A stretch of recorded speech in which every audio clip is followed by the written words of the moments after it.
Bienvenue dans cette émission, l'art de guérir, mieux comprendre pour mieux agir. Et oui, la guérison, ça s'apprend. Et pourtant, guérir est une fonction innée de notre corps. Tu as sûrement entendu dire que le corps était toujours en train de rechercher son équilibre, c'est ce qu'on appelle l'homéostasie. Dès qu'il y a quelque chose qui bouge dans le corps cherche à rétablir, réharmoniser les choses. C'est la première chose que j'ai appris quand j'étais en école de kiné-physiothérapie, c'est que le corps est un tout et qu'ils fonctionnent ensemble pour essayer de garder une harmonie. Et que si par exemple il y a des tensions au niveau des chevilles et que ces tensions feraient que tu as la tête qui va être tordue, et bien ton corps va mettre des tensions au niveau du cou pour que tu sois droit. En apparence, ça ne se voit pas. Donc ton corps est en train de réguler en permanence. Oui, mais voilà, si c'est quelque chose d'inné dans notre corps, alors pourquoi une émission sur l'art de guérir et pourquoi d'abord ce serait un art? Eh bien parce que nous avons des appris et souvent nous sommes un obstacle à notre corps.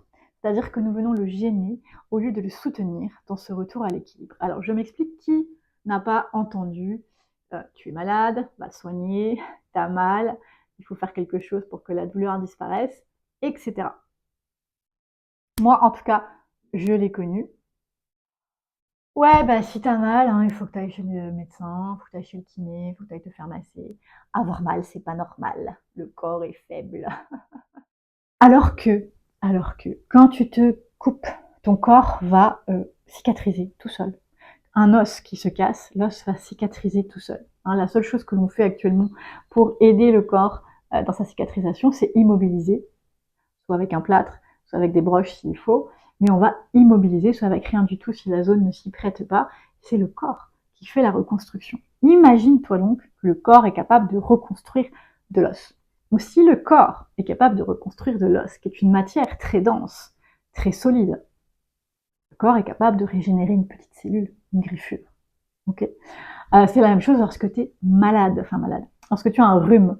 Un rhume, c'est le corps qui évacue des toxines à l'extérieur et qui va faire le nettoyage intérieur et ça se manifeste éventuellement par un rhume. Pareil pour l'indigestion. Quand tu as mangé quelque chose de mauvais, entre guillemets, le corps va le faire ressortir parce que ça ne lui convient pas. Donc il régule. Et ça ne veut pas forcément dire que l'on est malade au sens du terme que l'on entend, c'est-à-dire que le corps est défaillant. Parce que souvent, derrière ce mot, malade, maladie, mot, il y a la croyance que le corps est défaillant. Alors moi j'ai vraiment eu les deux aspects dans ma vie, c'est-à-dire que j'ai eu d'un côté t'es malade, prends un cachet, t'as mal quelque part, va chez le médecin, et mon grand-père maternel qui lui faisait de l'urticaire s'il fallait aller voir le médecin et qui pensait que le corps pouvait tout guérir, et donc qui faisait déjà à l'époque du yoga, du jeûne, etc., de la méditation, ce qui est très avant-gardiste pour l'époque, hein, parce qu'il a 90 ans maintenant, donc ça date des années 30. Donc il était très très en avance sur son temps. J'ai eu les deux versions. Qui n'a pas entendu ces citations-là? Moi en tout cas je les ai entendues, c'est-à-dire c'est une petite nature, ou lui c'est une force de la nature, oh bah il a pas de chance, ou oh bah pourtant il faisait du sport, il mangeait bien, etc., il avait une bonne hygiène de vie, et il est quand même tombé malade. Donc s'il est vrai que la guérison est quelque chose d'inné, inclus dans nos cellules, inscrite dans toutes nos cellules, qui fait que chaque fois qu'il y a un déséquilibre, chaque fois qu'il y a quelque chose qui nécessite réparation, régulation, le corps va le faire, c'est l'homéostasie. Qu'est-ce qui fait que parfois la maladie, le mal, va aboutir à une destruction de matière, à une déformation de la matière, par exemple un hallux valgus, scoliose, à une inflammation, à une auto-immune, s'attaquer soi-même, on y reviendra, c'est un sujet particulier. Qu'est-ce qui fait que l'os va se détériorer, ou le cartilage, par exemple? Qu'est-ce qui fait qu'à un moment donné, il y a effectivement une destruction de cellules, de tissus, et qu'on s'en va vers une vraie détérioration du corps, un vieillissement prématuré, une guérison qui ne se fait pas, des gens qui sont tout le temps malades. Et bien derrière cela, il y a le fait que nous avons donc désappris à faire confiance au corps. Nous avons cru, on nous a enseigné, on nous a transmis, ce sont ce que j'appelle les croyances et les conditionnements sociétals, c'est-à-dire qu'il est commun d'admettre que le corps peut être faible et non qu'il est intelligent. Et pourtant, le corps est intelligent, c'est pas moi qui le dis, c'est l'essence même du corps. Il est intelligent, il ne fait jamais rien par hasard et il régule tout le temps. Donc, un symptôme n'est pas forcément ce que l'on croit. Et ça aussi, ça fait partie des erreurs classiques qui sont à l'origine de ces maux qui persistent ou de ces détériorations qui s'en suivent, c'est-à-dire que l'on va croire que le symptôme est mauvais, qu'il faut absolument le supprimer et que le corps est faible et que donc il faut pallier au travail du corps. Et pour cela, souvent, on va lui mettre des bâtons dans les roues. On va te faire masser. Avoir mal, c'est pas normal. Le corps est faible. Alors, c'est ce que j'ai appelé en jeu de mots ce soi nié, parce que quelque part, c'est réfuter une partie de soi, c'est vouloir croire que nous n'avons pas les ressources en nous, c'est vouloir ne pas faire confiance au corps, donc c'est renier une partie de soi-même, parce que nous sommes un corps, un cœur et un esprit, nous sommes multidimensionnels, et là aussi, c'est une source de mauvaises interprétations, de croyances, etc. Il y a des gens qui vont complètement exclure l'aspect émotionnel et l'aspect de l'esprit, de l'âme, alors que nous sommes ces parties tout ensemble, et que s'intéresser un tant soit peu à ce qui compose l'être humain et ce qui influe sur le corps fait partie des clés de la guérison. Alors je t'invite non pas à devenir un médecin, un expert en physiologie, mais à t'intéresser à l'intelligence du corps, à réapprendre la véritable fonction de ton corps et à te reconnecter à cet espace intérieur qui a de multiples ressources. Pour cela, la première chose à comprendre, c'est que le symptôme n'est pas un ennemi. Je t'entends déjà dire « oui, mais… » Le symptôme n'est pas un ennemi et c'est cette croyance que le corps est faible et que c'est une erreur, c'est une mauvaise information, mauvaise fonction corporelle, alors qu'en fait la régulation est très intelligente. Parce que le corps est un mécanisme très complexe qui met en place plusieurs mécanismes, ce qui devient vraiment très complexe, comme une horloge, tu sais, avec tous ces rouages-là, et qui fait qu'on peut se perdre. Et ce que j'ai remarqué en 25 ans de pratique, c'est qu'une des erreurs fondamentales, même si la médecine a beaucoup progressé, c'est qu'à un moment donné, nous partons dans l'infiniment petit, c'est-à-dire qu'en voulant absolument réguler, résoudre une problématique, on en oublie le fonctionnement général. Et on se retrouve à vouloir, par exemple, faire disparaître une tension au niveau de l'épaule, en oubliant complètement les liens que les muscles qui sont sur l'épaule peuvent avoir avec, par exemple, le système viscéral. Et cette simple omission peut avoir de graves conséquences, entre guillemets, pour quelqu'un, c'est-à-dire c'est ce qui peut être à l'origine de l'échec d'une guérison si on se concentre uniquement sur l'aspect mécanique. Je vais te raconter une petite histoire pour ça. Quand je travaillais principalement sur le terrain, en physiothérapie, kiné, je travaillais dans la rééducation. Alors moi, je travaillais avec les grands traumatisés, les accidentés, les problématiques de neurologie, que ce soit les AVC ou toute autre problématique neurologique. Dès que le système était impacté, la neuropédiatrie aussi, donc les pathologies de naissance chez les enfants, comme les problèmes scolaires. Je travaillais en neuropédiatrie. Et comment est-ce qu'on travaillait en neuro? On travaillait avec le corps. Par exemple, moi, je m'étais spécialisée pour le traitement des AVC. Donc, je rappelle, un AVC, c'est un accident vasculaire cérébral, soit une hémorragie, soit au contraire, le sang n'est pas arrivé et il y a eu donc un manque de sang dans une zone. Donc, on parle d'hémorragie quand un vaisseau pète, ou plutôt d'ischémie quand il n'y a pas d'irrigation. D'accord. Le résultat elle-même, lors d'un AVC, c'est qu'il y a une moitié du corps qui va être concernée par des éventuels symptômes. Cette moitié du corps est l'opposé de celle du cerveau. Et qu'est-ce qui va se passer? En résumé, soit le membre va être flasque, soit il va être en spasticité. Tout le côté. Et je m'étais donc spécialisée dans une technique qui s'appelle la technique Perfetti. Et en technique Perfetti, qu'est-ce qu'on faisait? On travaillait avec le système nerveux, on travaillait avec les sensations, et on travaillait surtout avec ce qu'on appelle l'hémisphère sain, c'est-à-dire la partie du corps et du cerveau qui n'avait pas été touchée, pour que le corps puisse refaire des connexions. En neuropédiatrie, c'est exactement la même chose, on travaillait sur tapis, avec tout le développement moteur de l'enfant, peu importe l'âge de l'enfant, on allait tout retravailler pour permettre au corps de reprogrammer des choses. Donc, le symptôme n'est pas un ennemi, et surtout le corps est un tout, et ça on ne peut pas l'exclure. La base première, c'est que le corps est un tout, et que donc s'il y a un problème quelque part, c'est qu'il y a eu forcément un élément déclencheur à un endroit et que le corps a mis en place un ensemble de mécanismes pour se rééquilibrer et ce qui peut aboutir à un symptôme déplaisant. Par exemple, un torticolis. Un torticolis, le problème ne vient pas de ton cou. En général, j'explique souvent que c'est un problème de cou, il faut aller voir au niveau du bassin. Pourquoi? Parce que le corps est un tout. Le cou sert à regarder dans tous les sens. Il peut regarder dans tous les sens parce que le bassin est stable. Si le cou ne peut pas regarder dans tous les sens, c'est simple, c'est qu'il y a une instabilité en dessous. Ça peut même descendre jusqu'aux pieds. Donc, ça peut partir des pieds, des genoux, du bassin ou plus dans la colonne vertébrale. Bien sûr, comme le corps est un tout, je l'ai dit tout à l'heure, on peut facilement se perdre dans cette machine, même quand on connaît le corps. Et c'est ce qui explique aujourd'hui ces erreurs que l'on fait médicalement, paramédicalement, en naturopathie, etc. C'est qu'à un moment donné, on se perd dans les rouages et on oublie cette vue d'ensemble. Et la première des choses que j'enseigne dans la vue d'ensemble, c'est que le symptôme n'est pas un ennemi. Il y a plusieurs lectures du symptôme, mais toutes viennent apporter un degré de compréhension. Il faut comprendre que le symptôme, c'est quoi? Souvent, ce que je prends, t'imagines une addition. 1 plus 2 plus 3 plus 4 égale X. Le symptôme, c'est le X.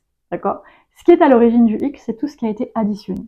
Donc, vouloir supprimer le symptôme revient à vouloir changer le résultat sans s'occuper de ce qui a été additionné. Et donc, en changeant le résultat, tu vas changer ce qui est additionné. Sauf que si tu sais pas ce que tu as fait, c'est un petit peu comme à la loterie. Ça peut marcher comme ça peut ne pas marcher. Par contre, si tu sais ce qui a été additionné, et que donc tu connais le résultat, tu vas pouvoir jouer avec d'autres additions pour avoir un résultat différent. Et donc tu vas changer éventuellement ton symptôme, tu vas pouvoir le faire disparaître.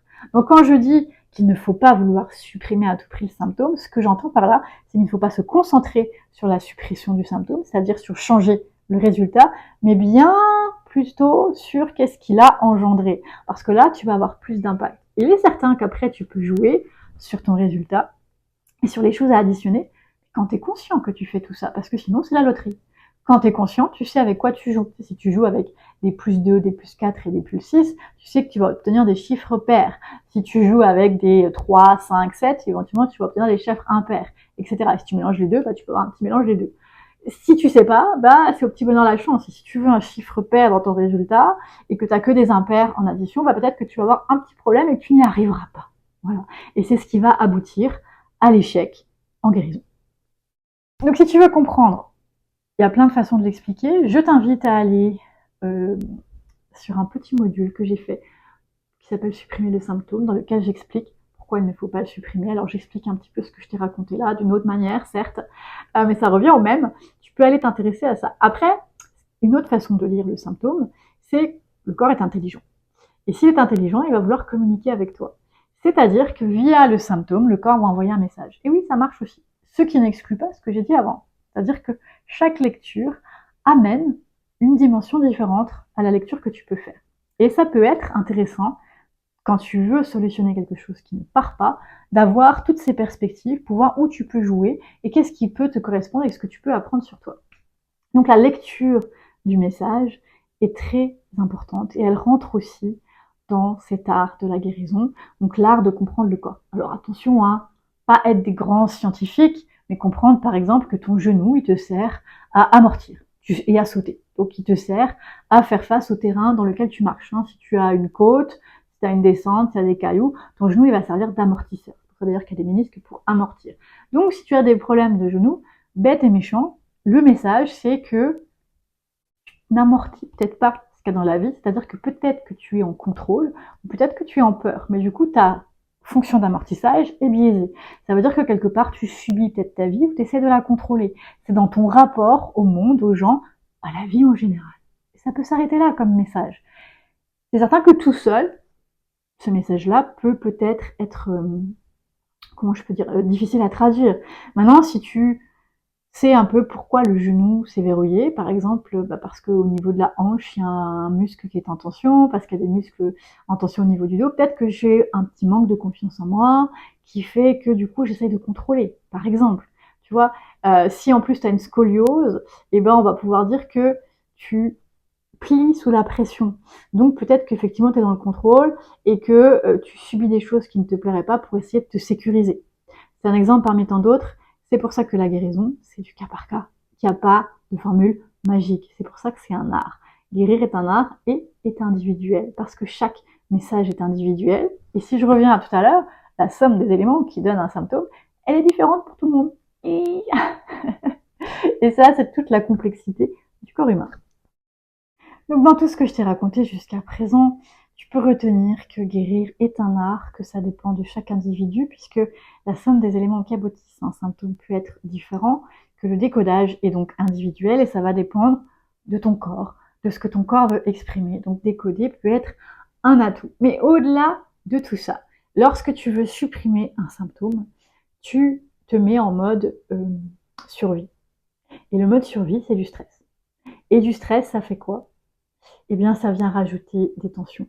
Ça vient ralentir le système digestif, ralentir le système circulatoire, ralentir le système immunitaire, et donc tu viens intoxiquer ton corps. Et tranquillement, tu vas l'affaiblir. Et tranquillement, il va de moins en moins pouvoir utiliser sa capacité innée de retour à l'équilibre, ou en tout cas, ça peut le perturber. Donc, une des premières choses, au-delà de tout ce que je t'ai raconté, c'est de s'installer dans une sérénité, de trouver la paix, de ne pas être en mode stress. Alors peut-être que tu vas me dire, je ne suis pas stressée. D'accord, sache une chose, c'est que tout le monde sur cette planète, malheureusement, a un système de survie qui est actif, très actif, très actif. Chacun selon certains niveaux, mais d'office au-dessus de la norme. Pourquoi? Parce que le système nerveux, c'est un peu comme un ordinateur, un disque dur. Et il a tout l'historique de ta famille et de ce que toi tu as vécu. Donc il a enregistré beaucoup de programmes et il a mis en place des mécanismes de défense. Et par définition, ces mécanismes de défense, c'est le mode survie. Et ils vont s'exprimer chez les gens selon différents thèmes. Par exemple, des gens qui ont les cheveux secs, des gens qui ont beaucoup d'acné, des gens qui ont des intolérances alimentaires, des gens qui vont avoir des allergies à la peau, au niveau de la peau, des scolioses, l'irritabilité, bref, tout notre corps d'aspect, de fonction et les problèmes que l'on peut rencontrer sont issus du mode survie. Ils sont la conséquence physiologique, au-delà de tout ce que je t'ai raconté, la somme des additions, etc., d'un mode de survie qui est activé. Donc la première des choses que j'enseigne aussi, c'est de s'installer dans la sérénité. C'est de pratiquer, même qu'on se sente stressé ou pas stressé, d'aller chercher une détente plus profonde. D'ailleurs, j'avais créé il y a quelques années un atelier de connexion à soi. Et dans cet atelier, il y avait un thème qui était la détente, dans lequel on allait explorer la surdétente. Et la surdétente, c'est un état qui ne s'atteint plus naturellement, qui va s'atteindre grâce à des techniques pour amener le corps dans un état de surdétente, ça le dit bien, encore plus relâché que quand tu dors, qui va permettre au corps de faire ce qu'il a à faire. Donc de retrouver sa capacité innée à guérir, à retrouver l'équilibre.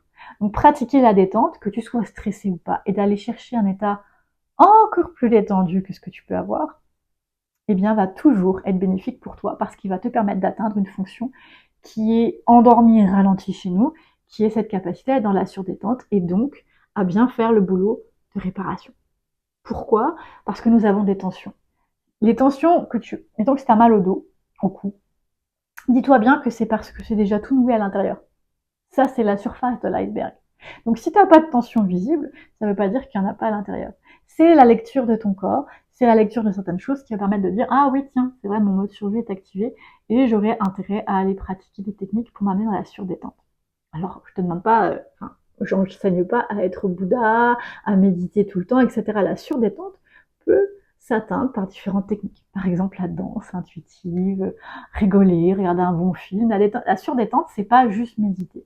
Maintenant, il est vrai qu'on ait un corps physique, qu'on ait des émotions et qu'on ait un esprit, un mental. Et idéalement, jouer sur la détente dans les trois aspects va amener un état de surdétente. Mais ça s'apprend, ça aussi. C'est pour ça que l'art de guérir, c'est un art. Ensuite, un autre point très important, c'est que notre société nous a appris, en général, je caricature, ça c'est sûr, à performer, à compétitionner, à réussir, à être le meilleur, à avoir un métier, à rencontrer quelqu'un, à fonder une famille éventuellement, ou ceci, ou réussir sa vie sur tous les plans, perso, professionnel, etc. la société nous a conditionnés à beaucoup de choses, même si nous essayons, chacun à notre niveau, de nous déconditionner. Il y a des choses profondément inscrites en nous, et dès tout petit, on nous a dit des choses, hein, sois gentil, fais ceci, fais cela. Ce sont des petites choses très anodines, mais qui vont déjà induire du mode survie. C'est-à-dire qu'ils vont déjà mettre le corps en mode je dois faire quelque chose, il faut que je m'occupe de quelque chose, en mode vigilance.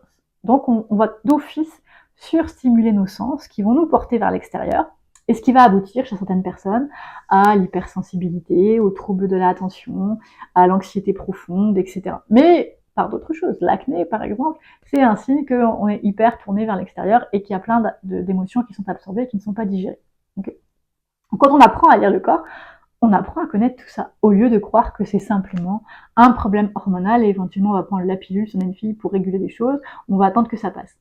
L'adolescence, c'est une période qui justement vient libérer des programmes ancestraux, qui vient permettre de s'aligner sur son identité, et c'est logique qu'il y ait des choses qui soient nettoyées. Mais quand c'est exacerbé, ça veut dire qu'il y a des choses qui sont coincées. Parenthèse fermée. Donc, si tu es ici et que tu es concerné ou par un problème physique ou émotionnel, ou en tout cas si tu es intéressé par l'art de guérir pour avoir une santé durable dans le temps, sache que la première chose à faire, c'est de comprendre que tout vient finalement de ce système de survie qui s'est emballé et qu'il suffirait de couper ce système de survie pour que le corps puisse retrouver son état de surdétente et puisse donc faire son boulot, et c'est fini. Sauf qu'il y a beaucoup de stimulus, qu'il y a beaucoup de mémoire, qu'il y a beaucoup de choses qui interviennent, et que ça fait des siècles et des siècles que c'est ajouté, que c'est pas toujours évident, et qu'on a désappris. Et donc l'idée est de réapprendre. Voilà pourquoi je t'invite dans l'art de guérir.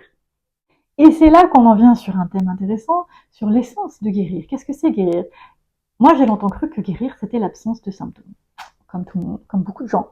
Que guérir, c'est parce que j'avais plus rien d'apparence, qui faisait bobo, et donc tout allait bien.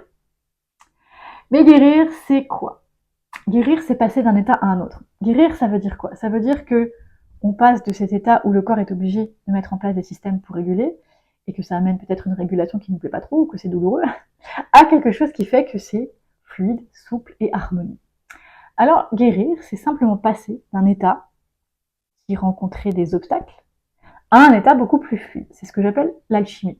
L'alchimie, c'est simplement de la transformation. Parfois, ce mot est transporté dans des sphères spirituelles ou magiques ou ésotériques. L'alchimie, c'est simplement la capacité à transformer un état en un autre. Et il ne faut pas oublier qu'une des lois du vivant est le mouvement. C'est même la principale parce que sans mouvement, il n'y a plus de vie. Alors on m'a dit un jour, oui, mais par exemple un paraplégique ou un tétraplégique, il bouge pas, mais il est en vie. Alors, certains muscles ne bougent pas. Il y a quand même du mouvement dans le corps, et le mouvement est diminué. Et par exemple, pour la tétraplégique, qui je le rappelle, c'est la paralysie souvent très haute, donc il n'y a souvent que la tête qui va pouvoir bouger. Je simplifie ici, on s'entend. Souvent, la mort va arriver parce qu'à un moment donné, il n'y a plus d'énergie assez pour faire bouger les choses, le corps s'est intoxiqué, le système respiratoire n'arrive plus à fonctionner, le système circulatoire non plus, et finalement la personne va arrêter de respirer, tout simplement. Donc le mouvement, c'est la vie. S'il n'y a plus de mouvement, il n'y a plus de vie. Le mouvement, oui, c'est le mouvement bouger, c'est le mouvement des muscles, mais c'est le mouvement des petites cellules. C'est le mouvement de la respiration, c'est le mouvement de la digestion, etc.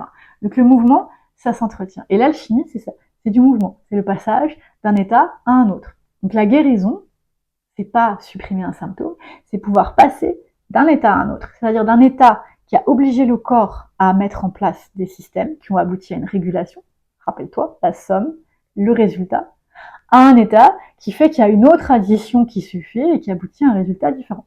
En gros, c'est des mathématiques. Moi, je préfère le mot alchimie parce que les maths, j'aime pas trop. Voilà. Donc, pour sortir du mode survie, comprendre ceci est déjà un point. Parce que lorsque tu comprends, déjà, il y a un système naturel qui se fait qu'on se calme. Le mode survie diminue. Donc déjà, pour sortir du mode survie, comprendre ton corps et ce mode de fonctionnement, avoir un regard nouveau sur le fonctionnement de ton corps, sur la guérison, va déjà être un atout très important. C'est pour ça que moi, je travaille avec une méthode qui s'appelle la méthode ITS, que j'ai créée en fait. I pour identification, donc la partie compréhension. T pour transformation, le changement d'un état à un autre. Et le S pour sérénité ou satisfaction, parce que justement, il y a une paix intérieure qui s'installe. Et on est content parce qu'on est passé d'un état à un autre. On est plus content. Et quand on est plus content, c'est ce que j'appelle guérir. Donc, Quand j'accompagne des gens ou à travers mes soins, peu importe, tous mes outils, j'utilise cette méthode ITS, c'est-à-dire qu'il y a une partie de compréhension. Tu l'auras vu, dans l'art de guérir, c'est vital. Si on ne comprend pas, on joue à la loterie. Moi, j'aime pas jouer à la loterie. Je suis quelqu'un qui aime comprendre et qui, à la base, aime maîtriser les choses. Donc, je joue pas à la loterie. J'aime bien comprendre. Et ça marche. C'est là qu'on sort des situations où il y avait des impasses. Donc, identification, très important. Transformation, l'alchimie. Passer d'un état à un autre. Permettre le mouvement. Sortir de ce mode survie. Pouvoir aller chercher une sérénité intérieure. Et donc, on aboutit à la sérénité. Ces 3 étapes, souvent, on joue ensemble. Je dis souvent qu'il y en a une qui prépondère sur une autre, mais il y a toujours I, T, S dans tout ce que je fais et à tous les niveaux. Dans le I, il y a déjà le T et le S. Dans chaque étape, c'est comme je crois que c'est les fractales. Quand tu regardes les formes, il y a toujours une forme plus petite à l'intérieur et ainsi de suite et de plus en plus petit. C'est exactement la même chose ici. C'est-à-dire que l'identification est toujours présente, la transformation est toujours présente et la sérénité est toujours présente. Et on joue avec ces états-là. Voilà. Depuis que j'applique cette technique, j'ai amélioré grandement mes résultats. Pourquoi? Parce que, comme je l'ai expliqué tout à l'heure, un des risques fondamentaux dans la guérison, c'est de se perdre dans les méandres du corps qui est complexe et qui fait qu'à un moment donné, médicalement, il y a des médecins qui vont arriver, on sait pas quoi faire. On ne peut rien pour vous. Ou les résultats sont bons, on ne comprend pas. On arrive à un écueil et un cul-de-sac. C'est là que la compréhension profonde de soi et la connaissance multidimensionnelle du corps prend tout son intérêt. C'est à ce moment-là que l'on apprend à non plus se soigner, c'est-à-dire à ne plus vouloir absolument guérir en se soignant, c'est-à-dire en voulant supprimer le symptôme, mais que l'on commence à comprendre que je vais aller chercher de la sérénité. Dans cette sérénité, je vais aller chercher à comprendre et je vais transformer les choses. Je vais passer d'un état à un autre qui va m'amener encore plus de sérénité et qui va faire que je suis content. Et quand je suis content, c'est ce que j'appelle guérir. Donc finalement, la guérison, c'est un art et c'est surtout un voyage. Et dans ce voyage, nous avons un allié de taille qui est le corps, celui qu'on essaye de combattre, celui qu'on essaye de secouer, celui qu'on essaie de réparer, celui qu'on croit qui est faible, est en fait notre meilleur allié. Et chacun, à sa façon, parce qu'il n'y a pas besoin, je l'ai dit, d'être des grands scientifiques, mais de s'intéresser un minimum à son fonctionnement. Ça peut être très simple, ça peut être très vulgarisé. Moi, souvent, je prends l'exemple de la voiture ou du téléphone. C'est comme si tu as une voiture ou un téléphone et que tu connais pas toutes les fonctions. Ce qui est en général souvent le cas pour la majorité des gens. On nous met un téléphone dans les mains, on nous met une voiture dans les mains et on ne nous explique pas toutes les possibilités. Ce qui fait qu'on va utiliser l'engin en sous-régime pour une voiture, où on va sous-utiliser un téléphone alors qu'il a plein de fonctions, où on va forcer une fonction, où on va pas faire les ajustements nécessaires pour avoir la qualité optimale. Ce qui va faire qu'à un moment donné, eh bien, des petits problèmes vont apparaître. On va aller amener la voiture chez le garagiste, ou on va changer de téléphone. Alors que si on avait un tant soit peu pris le temps d'identifier et de comprendre les choses, eh bien, on aurait pu utiliser de manière un peu plus performante et donc aller moins rapidement chez le garagiste, voire n'y pas aller ou ne pas changer de téléphone. Et ça, c'est selon chacun, parce qu'on peut avoir envie de changer de téléphone ou de voiture aussi. Donc on peut avoir envie d'aller se faire masser, d'aller se faire chouchouter, d'aller se faire réparer quelque part. On peut avoir envie, c'est pas ça que je suis en train de dire ici, mais d'expliquer que si l'on connaît notre machine, nous sommes, moi j'appelle ça réveille le guérisseur en toi, mais nous sommes le premier acteur de notre santé et notre premier atout, notre premier allié, c'est le corps. Et d'arrêter d'essayer de lutter contre lui. Et pour ça, il existe plein de solutions, en tout cas moi j'en ai plein pour toi, pour apprendre à faire de ton corps ton allié. Donc guérir, c'est un cheminement, c'est pas simplement supprimer un symptôme, c'est un art, c'est une compréhension plus profonde de soi, c'est un voyage. C'est certain que ça peut paraître des fois, oh, mais c'est long, mais c'est quand que ça s'arrête? En fait, le truc, c'est que on a chacun des découvertes à faire et que la vie, c'est peut-être plus que simplement être dans ce corps et espérer qu'il ne lui arrive rien dans cette vie, mais c'est peut-être bien d'apprendre à se réconcilier avec lui, c'est ce que j'appelle la réconciliation du corps et de l'esprit, c'est-à-dire à faire équipe avec lui, à comprendre les lois du vivant et à comprendre que nous sommes plus qu'un corps, plus que simplement des émotions et plus que simplement un mental, par opposition à l'esprit qui est le mental déconditionné. Donc nous sommes plus que nos croyances et nos conditionnements. C'est pour ça que dans ce que j'enseigne, dans ce que je transmets, que ce soit par des soins, par des conférences, par des émissions, par des ateliers, par des accompagnements, j'enseigne à mieux comprendre, à identifier et surtout à se déconditionner, pas en croyant des choses, parce que pour moi la croyance est dangereuse, puisqu'elle nous amène dans un mode où on subit les choses, mais plutôt dans l'exploration pour se faire ses propres bases, son propre savoir, qui n'est pas forcément le savoir de tout le monde, mais qui est le nôtre, sur lequel on peut se reposer et qu'on peut surtout changer quand on en a envie, en explorant d'autres choses. Voilà. Donc, rendu ici, tu es là maintenant et c'est que tu es intéressé par l'art de guérir, soit parce que tu as un défi de santé, soit ou un défi émotionnel, qui fait partie de la santé pour moi, soit parce que tu as envie d'être un meilleur acteur de ta santé, ou soit tout simplement parce que j'ai éveillé ta curiosité, j'ai peut-être réveillé le guérisseur en toi, ou que tu es déjà un professionnel de la santé et que tu as envie d'aller plus loin là-dedans. Je te conseille d'aller d'abord explorer comment faire de ton corps ton allié. J'ai dans mes enseignements un package complet là-dessus. Mais si tu es juste curieux, tu peux commencer avec les conférences, l'abonnement découverte, comment faire de ton corps ton allié. Alors ceux qui l'ont fait, qui sont dedans, en fait, sont devenus des vrais explorateurs. Et ça, j'en suis vraiment enchantée parce que quand je l'ai créé, je l'ai fait sous une impulsion, un élan du cœur. C'est comme ça que je fonctionne en général. Et ces personnes, pour la plupart, font l'abonnement de leur côté, tranquillement. Alors c'est un abonnement qui a des petites conférences de 15 minutes. Et une fois par mois, je réponds aux questions, sous une conférence un peu plus longue. Et ils sont, je dirais, livrés à eux-mêmes, en mode autonomie. Ils peuvent me poser des questions, bien sûr. Mais là où je suis très surprise, et agréablement surprise, c'est que j'ai réussi à réveiller en eux cette envie d'exploration et ces compréhensions. Et ils sont tous, devenus plus acteurs de leur santé et ils ont tous acquis plus de sérénité et ils ont tous progressé sur leur challenge à eux. Voilà, juste avec cet abonnement-là. Donc c'est un petit investissement. De mémoire, je dirais que c'est 37 dollars canadiens, ça doit être près 25 dollars euros, pardon. Bref, un petit investissement par mois qui peut rapporter beaucoup sur du long terme. Donc si tu es juste curieux, si tu connais pas mon univers, je t'encourage à aller t'abonner. Sinon, tu peux bien sûr aller voir mon petit module gratuit sur comment supprimer un symptôme, que je remets à jour de temps en temps, puisque moi j'évolue sans arrêt, donc je fais de temps en temps des petites mises à jour, ou tu peux décider de carrément embarquer dans mon univers, et ça, je te conseille la consultation potentielle. Alors potentiel au masculin, pourquoi? Parce que c'est ton potentiel qu'on va chercher, c'est pas la consultation qui a un potentiel, c'est toi.